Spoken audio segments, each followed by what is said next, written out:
बच्चों क्या है, head on in elastic collision. इसमें हमको क्या क्या चीजें देखनी है और क्या क्या जानना है। तो पहली चीज इन इलास्टिक कोलिजन हो गया, तो इसका मतलब है कि कंजर्वेशन ऑफ मोमेंटम तो ठीक है, लेकिन कंजर्वेशन ऑफ एनर्जी का प्रिंसिपल नहीं लगेगा। तो सबसे पहले यहाँ पे एक टर्म है, उसको डिफाइन करते हैं। ठीक है, रेस्टिट्यूशन कोफिशिएंट, ये होता है E equal to B2 minus B1 upon U1 minus U2। इसको बहुत सिंपल टर्म में लिख सकते हैं, रिलेटिव वेलोसिटी ऑफ सेपरेशन। क्या बोलते हैं इसको? Relative velocity of separation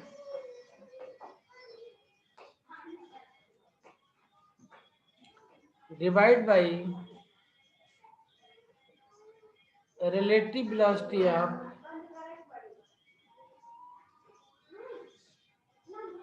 approach. Okay, and this is called coefficient of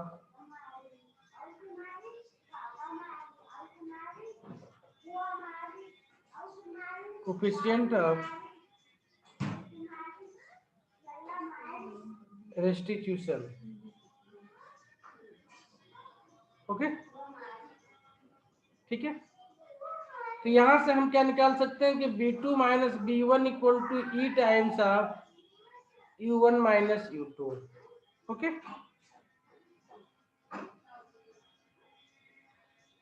तो लेट्स सपोज कि दो पार्टिकल्स हैं, M1 U1 वेलोसिटी के साथ में, M2 U2 वेलोसिटी के साथ में, और आफ्टर कोलिजन ये M1 B1 वेलोसिटी के साथ में और M2 B2 वेलोसिटी के साथ में। ठीक है, before collision and after collision. Okay, okay sir. तो अब कंजर्वेशन ऑफ मोमेंटम लगाएं इस पे, इस रिलेशन को निकालने के बाद में। तो देन कंजर्वेशन ऑफ मोमेंटम क्या कह देगा हमको? कंजर्वेशन ऑफ मोमेंटम क्या हो जाएगा? M1 U1 plus M2 U2 equal to M1 B1 plus M2 B2। Okay, now let us solve equation 1 and equation 2। तो इक्वेशन 1 एंड इक्वेशन 2 को सॉल्व करेंगे तो हमको जो रिजल्ट मिलेगा मैं वो लिख रहा हूं। हमको रिजल्ट मिलेगा B1 equal to B1 equal to, ध्यान रखना हमने पीछे भी लिखा था इसको, M1 माइनस M2 आया था, है ना, याद है, अपान M1 plus M2 into U1 आया था। ओके, ठीक है। तो यहाँ पे एक नया टर्म आ जाता है आपके साथ में, वो आ जाता है E यहाँ पे, तो M1 minus EM2 plus 1 plus E आ जाता है। वहां पे 2 था हमारे पास, क्या था वहां पे? वहां पे 2 था, 2M2 U2 था, है ना। यहाँ पे 1 प्लस E हो जाता है, 1 plus E M2 U2, 1 plus E M2 U2 M2 U2 अपान M1 प्लस M2। ठीक है, तो जो पुराना इक्वेशन था उसमें और इसमें जो डिफरेंस है वो क्या है? M1 माइनस E M2 हो गया है जो इलास्टिक कोलिजन था, और यहाँ पे 2M2 U2 था, यहाँ पे 1 प्लस E M2 U2 हो गया। ठीक है, इसी तरीके से आप B2 की वैल्यू भी लिख सकते हैं। वो कितनी हो जाएगी? वो M2 माइनस E M1 हो जाएगा अपान M1 plus M2 into U2 हो जाएगा, सॉरी 1 प्लस E हो जाएगा, एक मिनट B2 लिख रहे हैं ना, 1 प्लस E हो जाएगा, M2 के साथ में 1 प्लस E आ जाएगा। तो B2 इक्वल टू बन जाएगा M2 माइनस E M1 अपान M1 plus M2 into U2 plus 1 plus E M1 अपान M1 प्लस M2। ठीक है,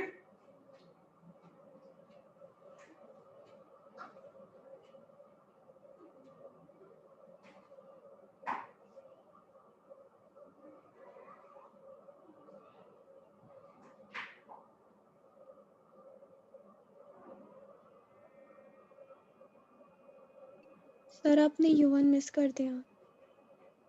U1 मिस हो गया यहाँ पे ना, अब सही है, ठीक है, थैंक यू।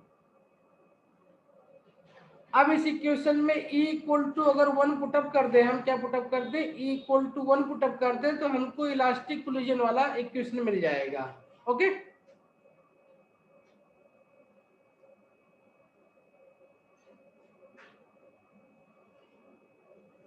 ठीक है बेटा,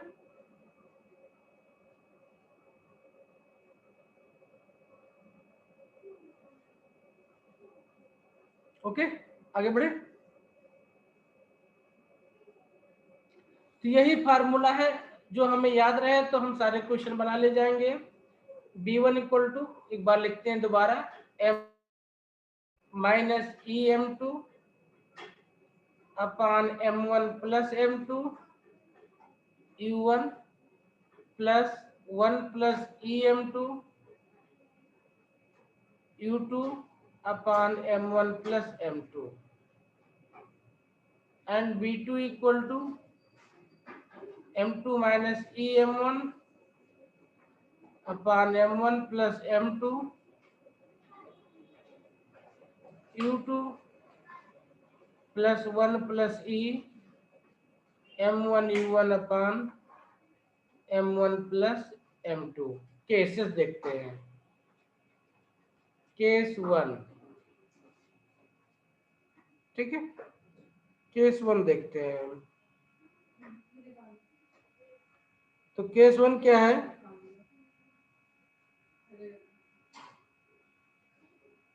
M1 इक्वल टू M2 हो एंड U2 इक्वल टू 0 हो। मीनिंग ये हो गया कि ए मूविंग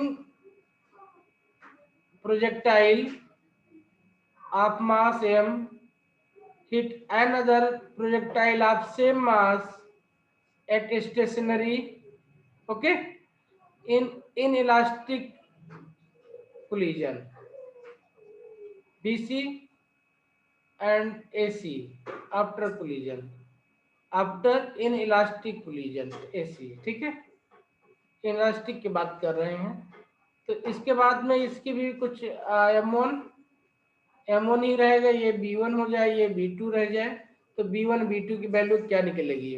तो इसी इक्वेशन से B1 और B2 की वैल्यू हम निकाल सकते हैं। M1 इक्वल टू M2 और U2 इक्वल टू 0 पुटअप करने पर क्या मिलेगा हमको, देखते हैं क्या मिलेगा अपने को। सॉल्व करें जब तो क्या मिल जाएगा। हमने पहले भी ऐसे केस को किए हुए हैं, ठीक है, अब करके देखते हैं तो क्या मिलेगा हमको। तो हमको सबसे पहले E इक्वल टू क्या पता है हमको, B2 minus B1 upon U1 minus U2, ये बन जाएगा B2 minus B1 upon U। Okay, U1 equal to U ले लिया है हमने। ओके, तो यहां से देखें तो B2 minus B1 equal to मिल जाएगा EU, इक्वेशन नंबर 1। ठीक है, कंजर्वेशन ऑफ मोमेंटम लगाएं तो क्या मिल जाएगा,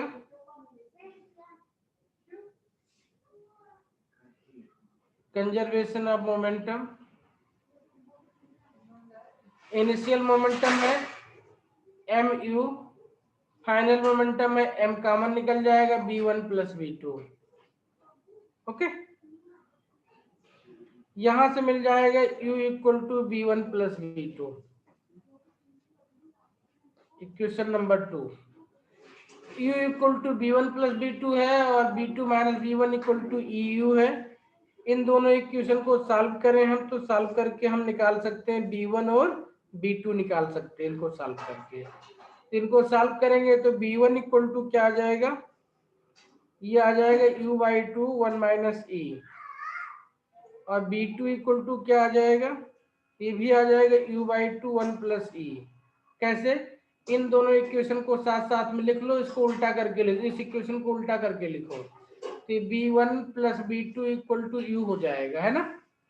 अब इन दोनों इक्वेशन को आप ऐड करोगे तो B1 कैंसिल आउट हो जाएगा, 2B equal to EU plus U मिल जाएगा, है ना। ठीक है, यू कॉमन ले लो तो U इंटू 1 प्लस E मिल जाएगा, ये मिल जाएगा आपको। इसी तरीके से इसको माइनस कर दोगे तो B1 मिल जाएगा आपको। यहां से देखो तो आप B1 बाई B2 निकाल सकते हैं, तो B1 बाई B2 की जो वैल्यू आती है वो बड़ी इंटरेस्टिंग वैल्यू आती है, 1 माइनस E अपान 1 प्लस E आती है। ये बहुत हेल्प करती है आपको न्यूमेरिकल बनाने में। ठीक है,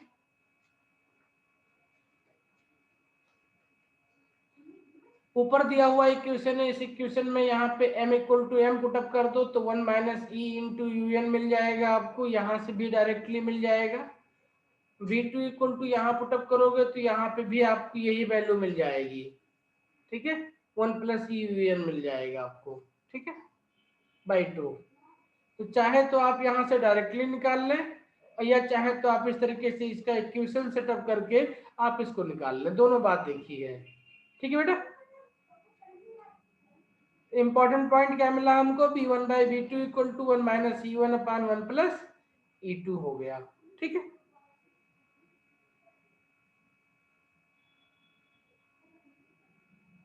ठीक है बेटा,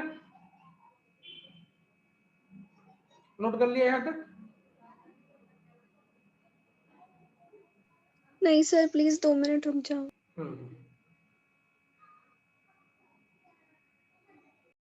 तो B1 B2 निकालने के बाद निकालते हैं loss in kinetic energy.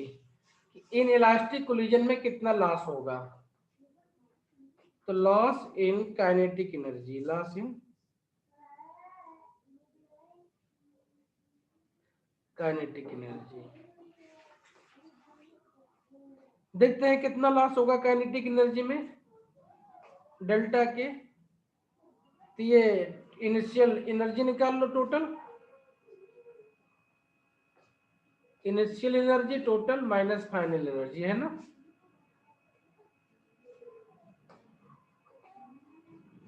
Initial energy कितनी होती है आपकी, 1/2 m1 u1 square plus 1/2 m2 u2 square minus 1/2 m1 b1 square plus 1/2 m2 b2 square, ये होती है ना। अब B1 और B2 की वैल्यू U1 और U2 के टर्म में, M1 M2 के टर्म में पीछे वाले इक्वेशन दिए हुए हैं, यहां से लाके इसमें सब्स्टिट्यूट कर दें और इसको सॉल्व कर लें। ठीक है, तो इसको सॉल्व करने पर हमको क्या मिलेगा,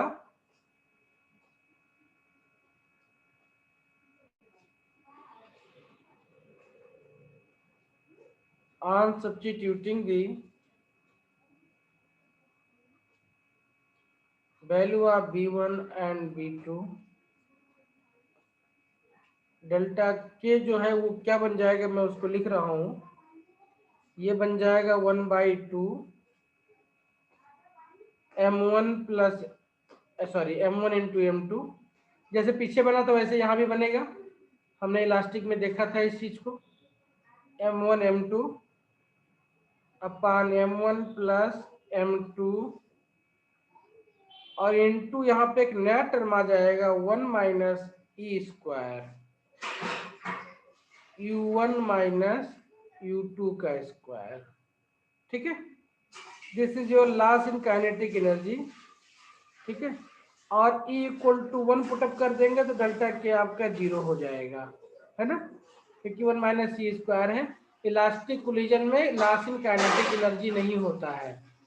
ठीक है, यहाँ पे लॉस इन काइनेटिक एनर्जी होता है। इलास्टिक कोलिजन में क्या होता था, इसकी जितनी एनर्जी कम होती थी उतनी एनर्जी इसको ट्रांसफर हो जाती थी। ठीक है, यहाँ पे इतनी एनर्जी लॉस हो जा रही है, यही एनर्जी आपको साउंड के फॉर्म में मिल जाती है। ठीक है, ओके।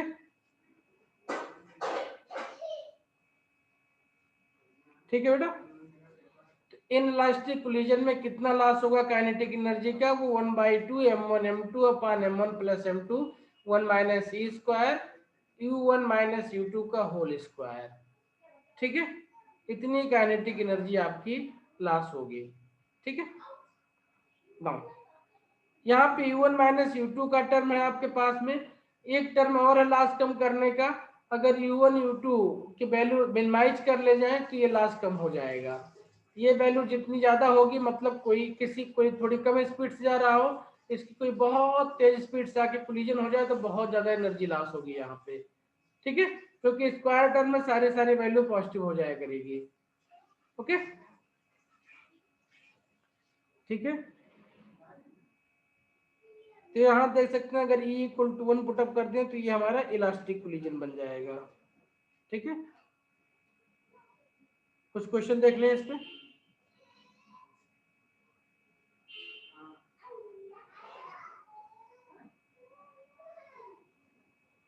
चलिए, इससे पहले एक और प्रॉब्लम देखते हैं, फिर क्वेश्चन देखेंगे। ठीक है, छोटा सा टॉपिक है, उसे खत्म कर लें। ठीक है, छोटे छोटे टॉपिक हैं, उनको खत्म कर लेते हैं, फिर हम इसको देखेंगे। एक क्वेश्चन आता है आप लोगों के एग्जाम में,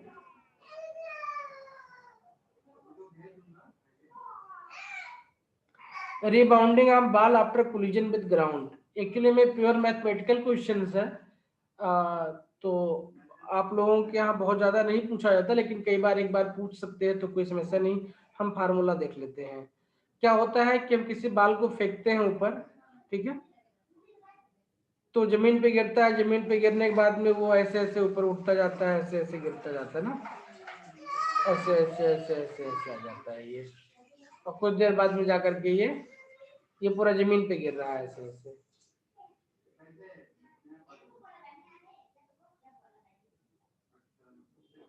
एक टाइम आता है जाकर के बिल्कुल ये स्टेबलाइज हो जाता है। ठीक है,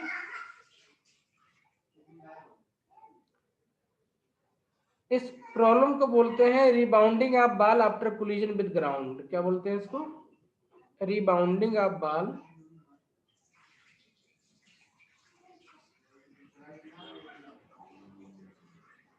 rebounding of ball after collision with ground.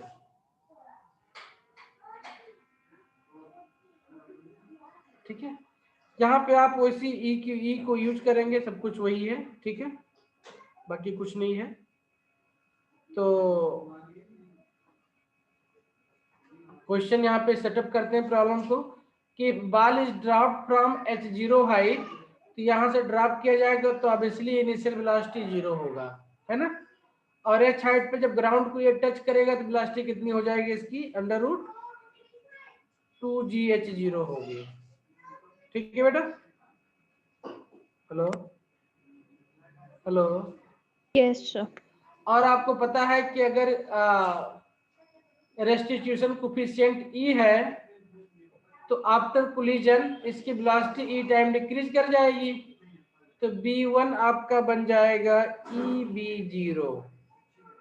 ये आपका B0 मतलब just before hitting the ground, velocity क्या है ये, just before hitting the ground. ये कहाँ से आया है, ये b² equal to u² plus 2gh से आया है। Okay, u equal to 0 put up कर दोगे तो b² इक्वल टू √2gh मिल जाएगा ये आपको। और ये होता है कि आफ्टर कोलिजन विद ग्राउंड जो आपकी स्पीड होगी, आफ्टर कोलिजन विद ग्राउंड जो स्पीड होगी b1 वो EB0 हो जाएगी, यानी कितनी हो जाएगी, E√2gh0। अब ये जब दोबारा जाकर के कोलाइड करेगी, क्यों, क्योंकि E क्या होता है, ई होता है आपका रेशियो, हमने बताया था आपको, अप्रोचिंग एंड डिपार्चिंग एंड अप्रोचिंग, यानी कि before collision and after collision. तो चाहो तो लिख लो यहाँ पे एक बार के लिए, ताकि E equal to velocity after collision upon velocity before collision.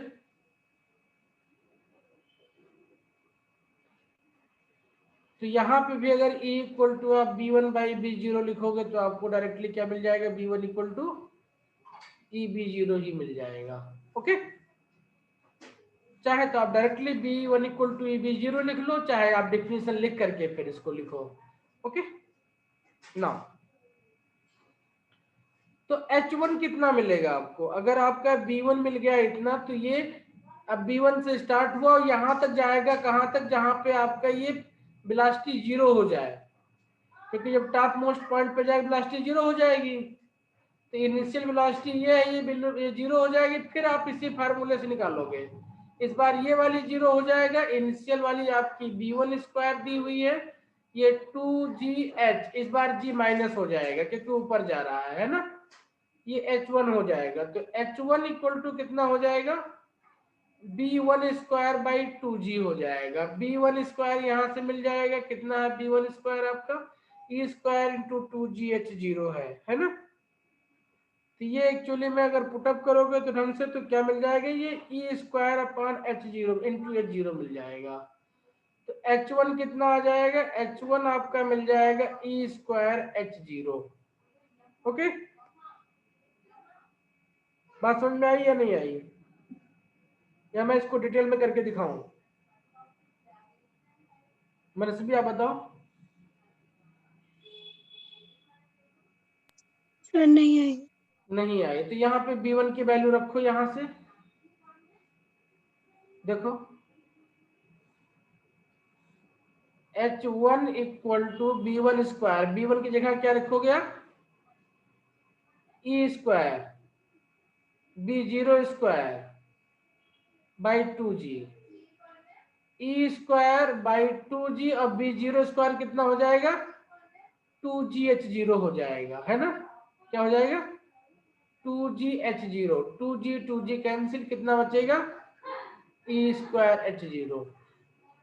h0 वो हाइट है जहां से आपका बाल ड्रॉप किया गया था, है ना।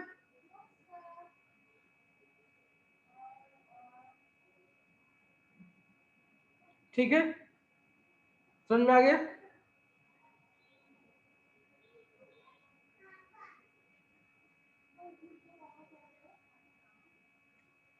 ठीक है बेटा, हेलो,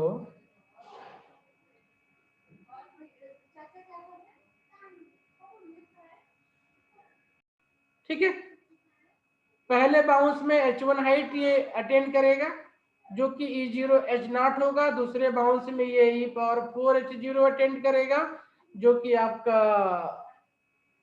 सेकंड बाउंस हो जाएगा, ये वाली हाइट हो जाएगी। थर्ड वाले बाउंस में कितना करेगा, ये e⁻6 H0 करेगा, नेक्स्ट वाले में e⁻8 H0 करेगा।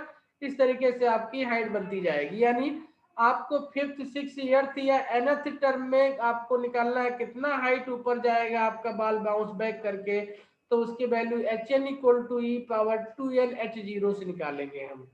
ओके, ठीक है, डायग्राम बना के देखते हैं इसको। अगर ये H0 से ड्रॉप किया गया बाल, तो पहली बार बाउंस बैक करने पर कितना जाएगा, ये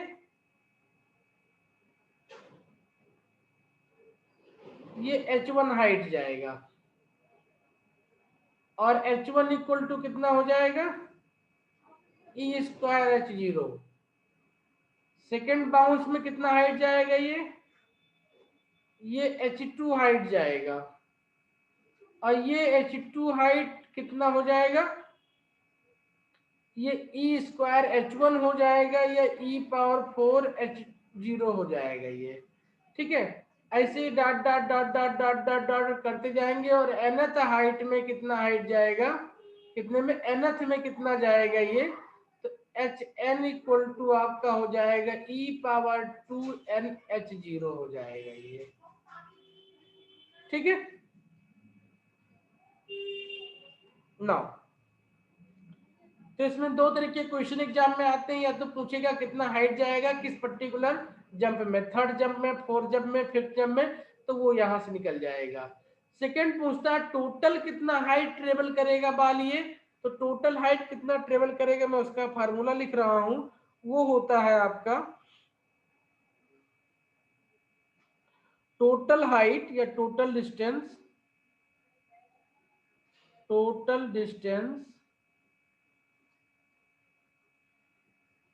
traveled by the ball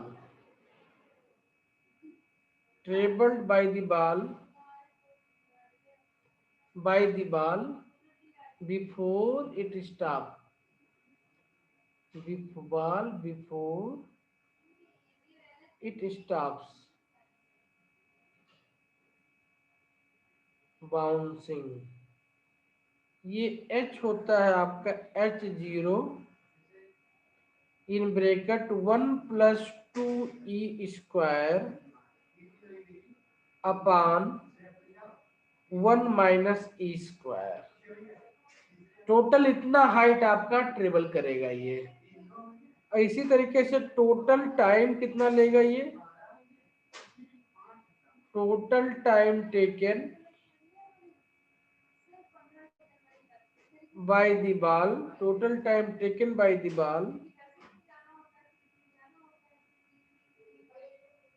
to stop bouncing कितना हो जाएगा ये होता है आपका t0 equal to 1 + e/1 - e √2h0/g, ठीक है। अगर बाउंसिंग बॉल के क्वेश्चन करने हैं तो ये दो फार्मूले आपको याद होने चाहिए। कौन कौन से फार्मूले, h = h0 1 + 2e² upon 1 - e² and t0 = 1 + e/1 - e √2h0/g। अब बाकी h1 h2 h3 h4 कुछ पूछेगा निकालने के लिए तो इस फार्मूले से निकाल लेंगे, hn = e/2n h0 से निकाल लेंगे, ठीक है।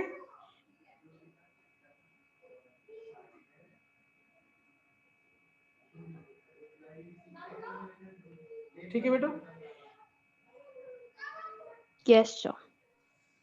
कई बार इस प्रॉब्लम को यूज करके हम ई की वैल्यू भी निकालते हैं। किसकी वैल्यू, ई की वैल्यू भी निकालते हैं। तो ई की वैल्यू अब ध्यान से देखिए, मान लो मुझे h1 पता हो और h0 पता हो, क्या पता हो, h1 और h0 पता हो, तो e² = कितना हो जाएगा, h1/h0 हो जाएगा ना। So this experiment can be used sometime to calculate the value of E। इसी पे एक छोटा सा क्वेश्चन करते हैं पहले, फिर आगे बढ़ेंगे हम। क्वेश्चन है एक बार प्रीवियस पेज दिखा दो प्लीज। हाँ,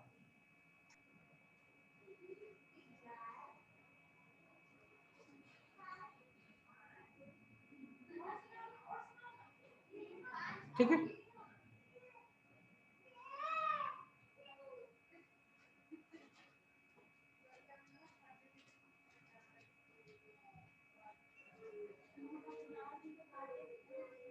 यस सर, हो गया। ओके, क्वेश्चन है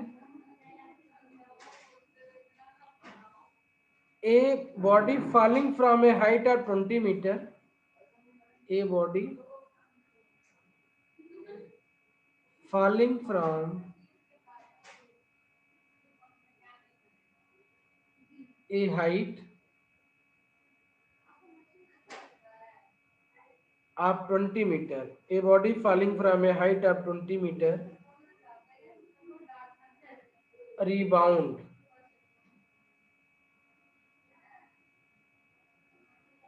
from hard floor,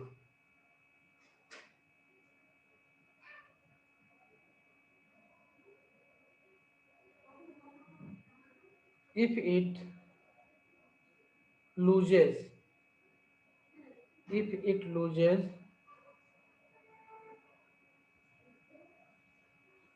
20% energy. If it loses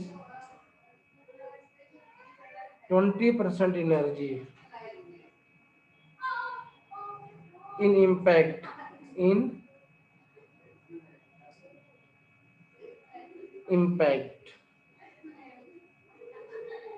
then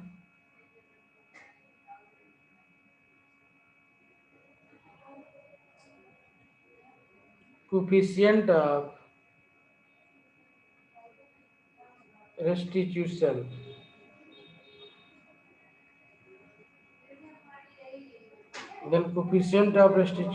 is A 0.89, B 0.56, C 0.23 and D 0.18.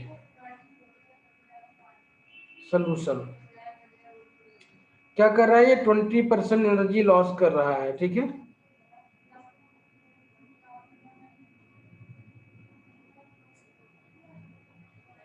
ठीक है, देखो एनर्जी और हाइट में बड़ा अच्छा रिलेशन है। एनर्जी होता है आपका हाफ mv² होता है ना, ठीक है। वेलोसिटी के टर्म में देखें हम तो अब v इक्वल टू क्या होता है, √2gh होता है ना, ठीक है। तो जिस बाल में जितनी एनर्जी होगी उतनी हाइट वो ऊपर जाएगा। तो एनर्जी में लॉस कितना हो रहा है, ये एनर्जी लॉस 20%, यानी रिमाइनिंग एनर्जी कितना बचा आपके पास में,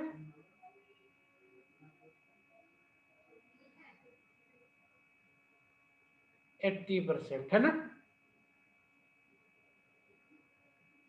यानी जब 100% एनर्जी थी इसके पास में, तब ये h0 हाइट गया था, कितना गया था, h0 हाइट या h1 हाइट मान लेते हैं। और जब 80% एनर्जी बची इसके पास में तो कितना जाएगा, ये 80% ऑफ h1 जाएगा, ठीक है। ओके, ठीक है बेटा। And this is your h2। अभी पीछे हमने देखा था कि h2 और h1 का जो रेशियो होगा वही E होगा। तो E² इक्वल टू h2/h1 होगा। h2 क्या है, 80% ऑफ h1 है, और ये आपका सिर्फ h1 हो गया। परसेंटेज के टर्म में लिखोगे तो ये 0.8 हो जाएगा। कितना हो जाएगा, ये 0.8 हो जाएगा। और h1 कैंसिल हो जाएगा। E² इक्वल टू √0.8, इसकी वैल्यू हो जाएगी अप्रोक्सीमेटली 9 के। तो 0.89 की वैल्यू हो जाएगी E की आपका, ठीक है। जितनी एनर्जी जिसके पास वो उतनी ही हाइट ट्रेवल करेगा। ओके,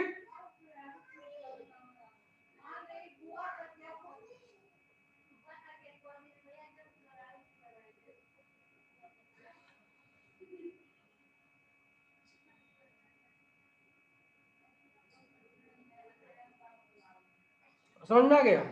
दूसरा तरीका, अगर आप बोर्ड एग्जाम में लिखना होता है किसी बच्चे को, तो h1 इक्वल टू 20 मीटर लिखता है, h2 equal to 16 metre calculate करता, फिर 16/20 का रेशियो निकाल के सॉल्व करके इसकी वैल्यू निकालता।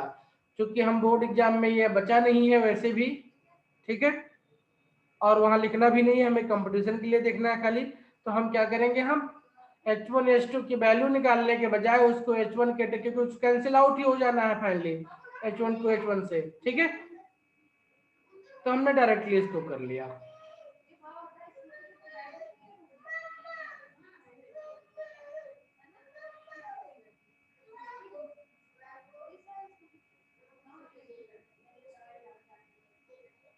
हो गया, ठीक है।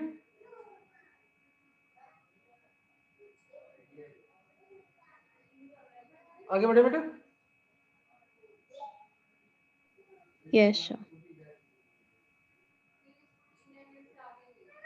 मनस्वी समझ में आ गया बेटा। Yes, sir. चलिए देखते हैं, केस देखते हैं, परफेक्टली इलास्टिक कोलिजन का केस क्या है।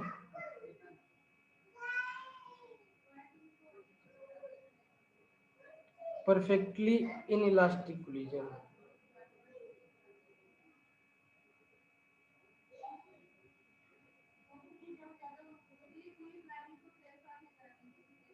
तो परफेक्टली इनइलास्टिक कोलिजन, इसका कंसेप्ट क्या होता है कि जब आफ्टर कोलिजन दोनों बॉडी सेम वेलोसिटी से मूव करने लगे, है ना,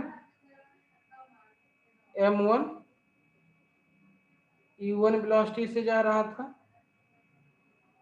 m2 u2 वेलोसिटी से जा रहा था, ये बिफोर कोलिजन है, और आफ्टर कोलिजन ये ऐसे हो जाए m1 m2 और ये दोनों किसी कॉमन वेलोसिटी से जाने लगे। ठीक है, तो ठीक है, बी कम्बो लिख सकते हैं या बी कॉमन लिख सकते हैं। तो कंजर्वेशन ऑफ मोमेंटम लगा दो यहाँ पे, कंजर्वेशन ऑफ मोमेंटम लगा दो यहाँ पे। ये क्या हो जाएगा, m1 u1 m2 u2 m1 plus m2 into B हो जाएगा। ये हमें b निकालना होता है, तो b equal to m1 u1 plus m2 u2 upon m1 plus m2। ठीक है, similarly loss in kinetic energy कितना हो जाएगा, initial kinetic energy minus final kinetic energy, ये half m1 u1 square plus half m2 u2 square minus half m1 plus m2 into B square. B square की value यहाँ से लाके put up कर दो, इसको सॉल्व कर लो, सॉल्व करने पे जो कुछ आ जाएगा वो आपका लास्ट काइनेटिक एनर्जी हो जाएगा। ये हो जाएगा 1/2 m1 plus m2 upon m1 m1 into m2 m1 m2 upon m1 plus m2 u1 minus u2 का स्क्वायर।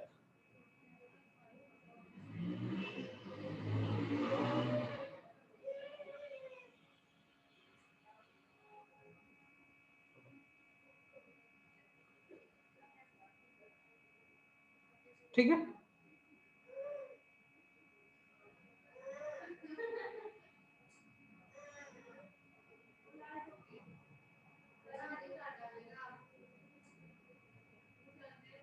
बस इसी फार्मूले को यूज करके हम जो भी केस आएगा उसको हम सॉल्व कर लेंगे। ठीक है,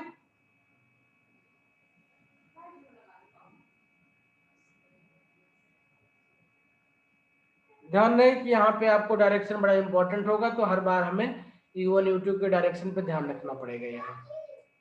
ठीक है, नो एक छोटा सा कंसेप्ट और बचता है इसमें, उसको भी देख लेते हैं पहले, फिर आगे बढ़ेंगे। वो है आपका collision between bullet and vertically suspended block. Collision between bullet and vertically suspended block बड़ा इंपॉर्टेंट टॉपिक है, खास तौर पे रीजनिंग पर्पज के लिए न्यूमेरिकल कम आएगा इस पे।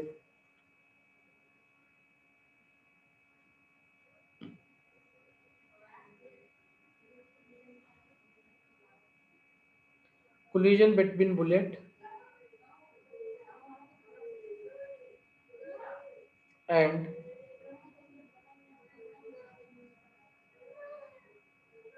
vertically suspended block।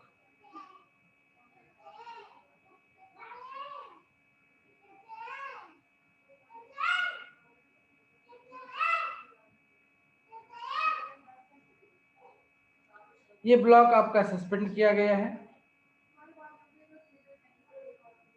ठीक है, लेट्स यहाँ पे कोई बुलेट है,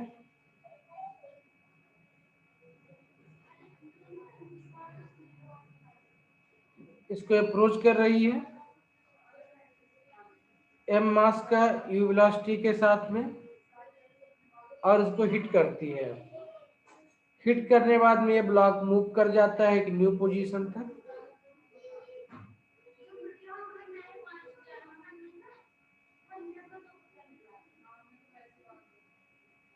अब मूव करने के बाद जो इसकी नई पोजीशन बनती है वो कुछ ऐसे बन जाती है। ये इससे एच हाइट पे ऊपर चला जाएगा। एंगल में बात करें तो ये थीटा हो जाएगा, ये एल था, ये भी एल है लेंथ हमारी। तो ये लेंथ कितनी हो जाएगी हमारी, एल माइनस एच हो जाएगी। ये लेंथ एल माइनस एच हो जाएगी, ये वाली लेंथ। ठीक है, ओके। नाउ देखते हैं क्या क्या निकाल सकते हैं इसमें। सबसे पहली बात निकालेंगे velocity of system after collision. Velocity of system कितना हो जाएगा, तो कंजर्वेशन ऑफ मोमेंटम से निकलेगा। नोट करें, number 1 velocity of system, velocity of system कितना हो जाएगा, वो कंजर्वेशन ऑफ मोमेंटम से इनिशियल है mu और फाइनल कितना हो जाएगा m plus m into B हो जाएगा, है ना। यहां से b इक्वल टू निकल जाएगा M U upon m plus m से। ठीक है, now let us find velocity of bullet. Sir इसमें कैपिटल एम कौन सा और स्मॉल एम कौन कैपिटल सा है? M ये है, कैपिटल M, और किस? स्मॉल m बुलेट का है। ठीक है, okay sir. Velocity of bullet कैसे निकालेंगे, तो वेलोसिटी ऑफ बुलेट निकालने के लिए हम कंजर्वेशन ऑफ एनर्जी लगाएंगे। क्या लगाएंगे, कंजर्वेशन ऑफ एनर्जी। सर इसकी एनर्जी, वेलोसिटी ऑफ सिस्टम का मतलब क्या होता है? ये जो बुलेट इसमें लग जाती है तो बुलेट बाहर नहीं निकलती है ना, बुलेट साथ में इसको लेकर के ऐसे उड़ जाती है साथ में। इसमें बुलेट ऑलरेडी है, बुलेट भी इसमें है अब। ठीक है, ओके सर। यहाँ पे ऐसे चाहो तो ऐसे दिखा दो इसको ऐसे, बट दिखती नहीं है, इसके अंदर बुलेट चली जाती है एक्चुअली में। ठीक है, बट दिखाने के लिए आप यहाँ दिखा सकते हो ऐसे। ये सिस्टम जो है इसमें आपका ब्लॉक प्लस बुलेट है। ओके, इसी को हम सिस्टम बोलते हैं पूरा। ठीक है, ओके। वेलोसिटी ऑफ बुलेट कितनी हो जाएगी, ये निकालने के लिए कंजर्वेशन ऑफ एनर्जी यूज करेंगे हम। और कैसे निकालेंगे देखो, ये बन जाएगा m plus m into B square. ये आपकी काइनेटिक एनर्जी हो जाएगी। मैकेनिकल एनर्जी में कितना हो जाएगा, m इंटू एम, जो पोटेंशियल एनर्जी में कितना चेंज आएगा, जी एच। देखो इसको हाइट को हम 0 मान के चलें तो ये h हाइट ऊपर चला गया, तो एनर्जी में कितना चेंज आएगा, उसकी mgh चेंज आएगा, है ना। जितना आपके पोटेंशियल एनर्जी में चेंज आएगा उतनी ही आपके काइनेटिक एनर्जी में भी चेंज आएगा। ओके, जितना ये इंक्रीज होगा उतना ही ये लॉस होगा। ठीक है बेटा,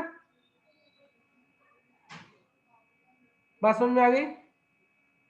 तो इसको सॉल्व करके b की वैल्यू निकाल सकते हैं। b इक्वल टू हो जाएगा √2gh।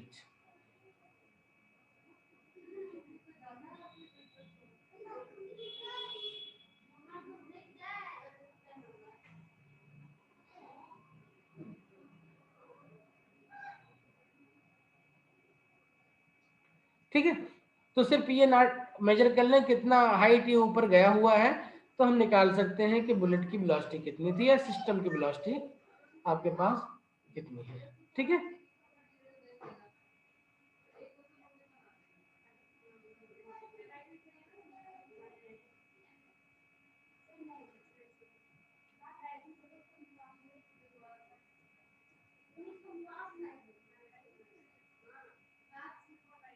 ठीक है। अब b इक्वल टू ये निकल गया, तो ये इक्वेशन नंबर 2 हो गया हमारे पास में। इसको यूटिलाइज करें हम और यहां से u की वैल्यू निकाल लें, तो from 1 and 2 we will get u equal to कितना मिल जाएगा, m प्लस कैपिटल M यही रहेगा। अब b की जगह पे √2gh आ जाएगा। ये बाई एम हो जाएगा √2 GH हो जाएगी। ये आपकी वेलोसिटी हो जाएगी जिस वेलोसिटी से बुलेट आके आपको कोलाइड किया है बुलेट से। ठीक है,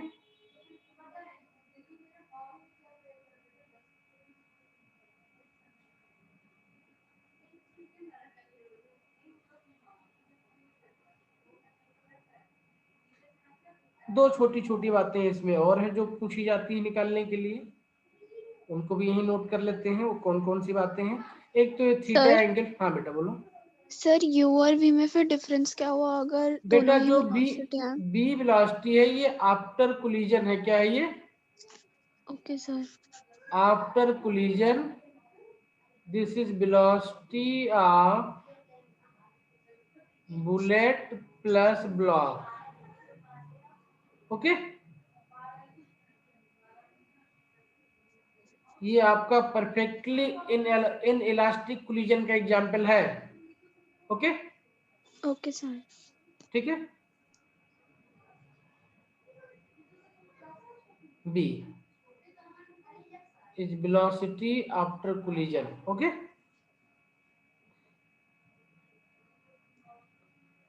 ठीक है।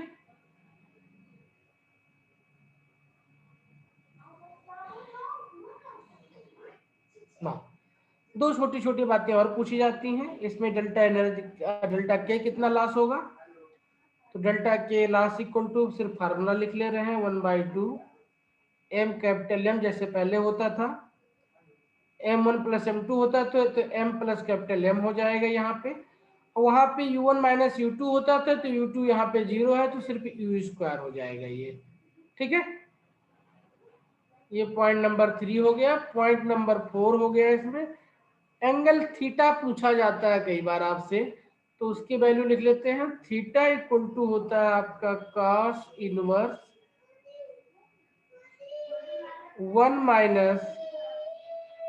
1/2GL अपान MU अपान M + कैपिटल M का होल स्क्वायर।